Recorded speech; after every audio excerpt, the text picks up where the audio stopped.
শিং মাছগুলো কষানো হয়ে গেছে, এখন উঠিয়ে নিব।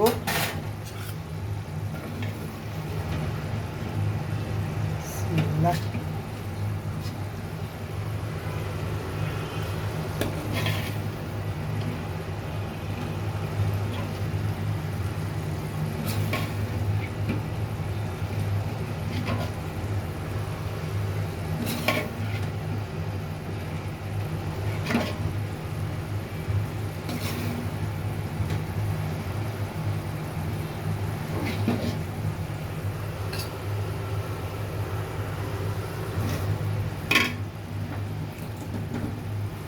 এখন পেঁপেগুলো দিয়ে দিব।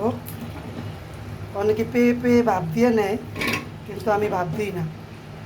পেঁপে ভাপ দিলে তো পেঁপের ভিটামিনটা চলেই যাবে, এজন্য পেঁপে আমি ভাপ দিই না। এখন পেঁপেটাকে ভালো করে কষিয়ে নেব। সবাই ভালো থাকবেন, আল্লাহ।